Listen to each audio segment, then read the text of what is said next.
whatever's in your headphones is going to be in the speakers. But of course, with the speakers muted and your mic live, it really doesn't matter. What's in your headphones is what matters. Where it says external set, we selected that for air. So you see these red buttons where it's lit in red? Right now it says C1 air, the source. So this is air, live on okay. I've selected program now. So it says C1 PGM, program. So what's ever coming up through on the board and program is going to come up through the speakers.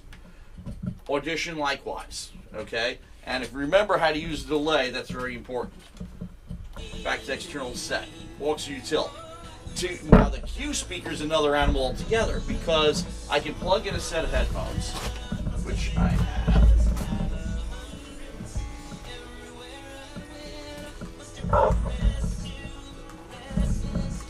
And Q again is used kind of like it was in the old studio. Plug your headphone in here, by the way.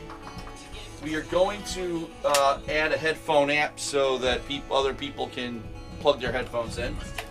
But for the time being, this is the primary one.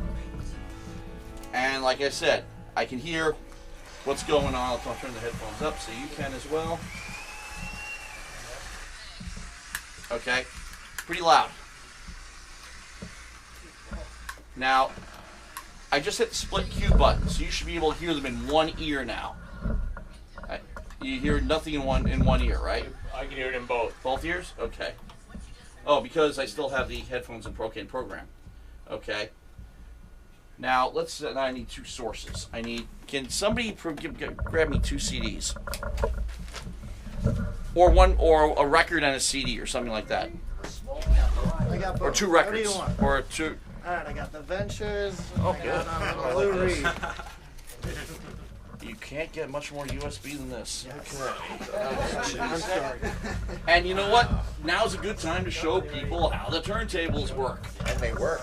And they work. Oh. And they are turntables. And they are very nice Techniques turntables. And they are brand new.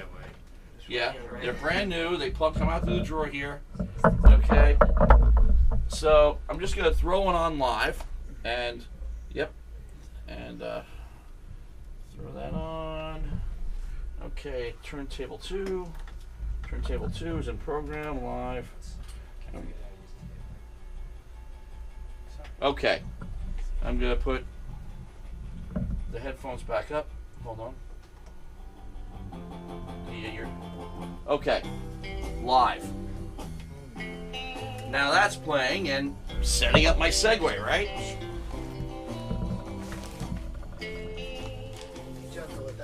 Ooh.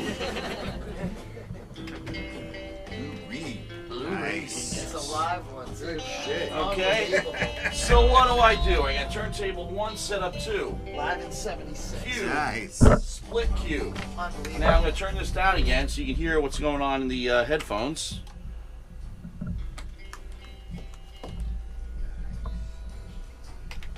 Okay.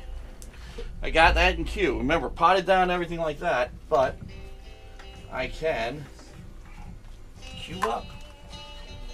Now, can you hear the other turntable in the other ear? I could hear both of them, yeah. That's exactly what you, because it's the same as the switch in the old board, the Q switch. Split Q does the same thing. Okay? The channels do? No, it splits between what's in Q and what's in whatever you're selecting this to be. In other words, if you're playing something in the headset. So in other words, if you remember on the old board, when you put the pot down in Q and you flip the switch down, you heard Q in one ear and you heard live in the other ear, right? Same thing with the split So right Q now, button. Lou Reed is in Q. Lou Reed is in Q, and the Ventures are in program. Can you do that with a phone and a source too? Anything. I got it. Because it's Q options for everything. Okay? So. I didn't realize that was a feature in the old studio. I thought it was just broken. Yeah. No, the switch was starting to wear out a little bit. But okay, but Q works, instead of bringing it all the way down till you feel the click, you just hit the button. Now, let's go back to live air. Take that out. We can. Okay, Ventures. Back here.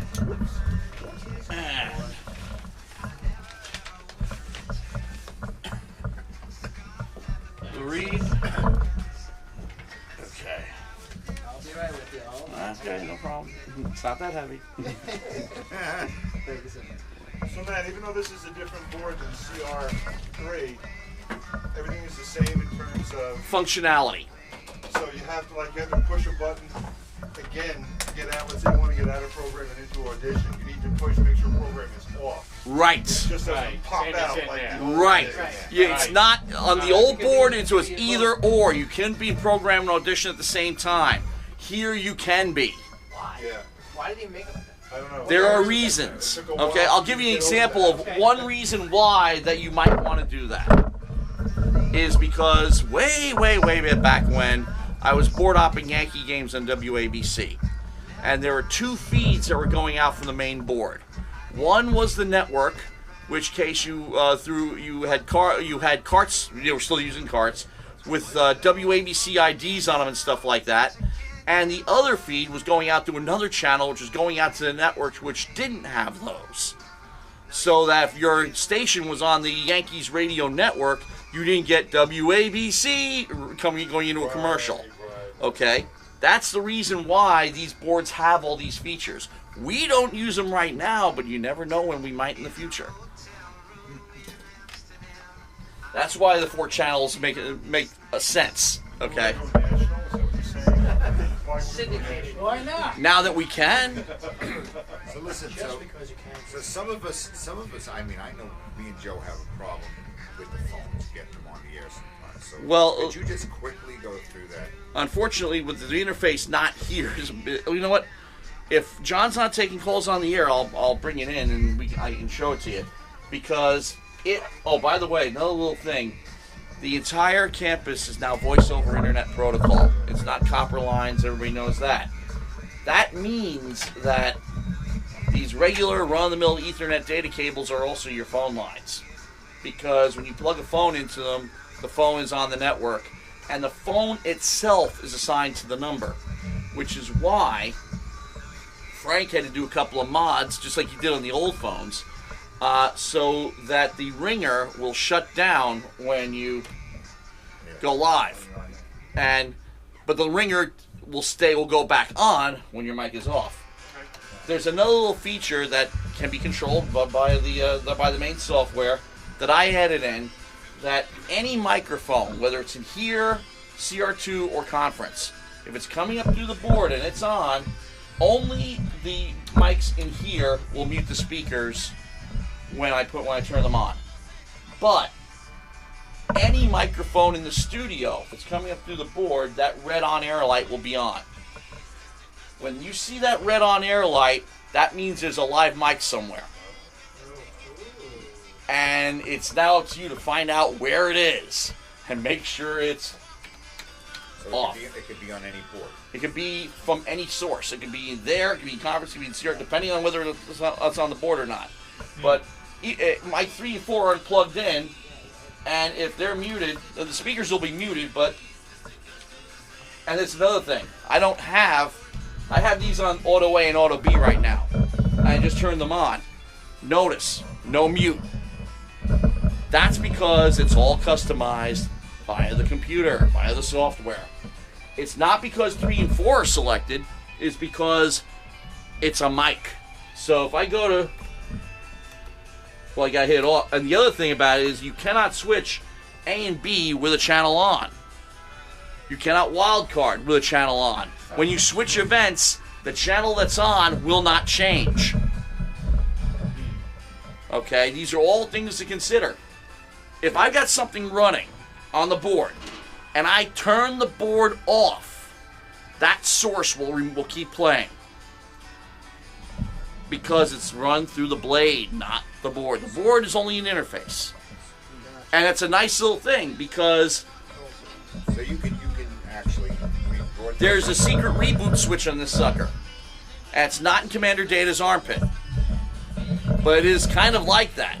But the secret root is behind a panel that's held in place with screws. So, Don't wreck it with logo. yeah. But but when I thought about where the secret switch was, I thought about the old Commander Data's on-off switch.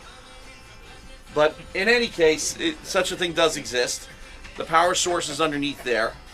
But for any reason, this gets so discombobulated, it gets screwed up, there is a reboot option. But again, hopefully we will never have to deal with that. Because these things are meant to stay on 24/7, just like any other radio station does. But when I turn these off and switch them back to mic 3 and mic 4, there go the speakers. Like I said, not because it's channel 3 and channel 4, but because there's a mic on channel 3 and channel 4. It's a different way of thinking now. The way of thinking is that you almost have to treat it like your computer, and you're controlling it that way. You're not directly controlling anything. The old board, all the analog lines went to that board, and they went to certain places on the board, and they remain there. That's not the case anymore. It all goes into the blades, and these control the blades. So, I want to make sure I understand this correctly. Someone, for whatever reason, could change those first 4 channels that are mic to the last 4 here if they wanted to, right? Theoretically, yes. And if they turn it on, the speakers will still mute, and the mic will still work. Yeah. So, say I come in and the board has But been the changed. thing about How do you it is default that- it again? Huh? How do you default it again? If something is changed? Event. You always remember, think in terms of event, EVNT, right? Yeah. Hit events. Right. It says default event 1 recall.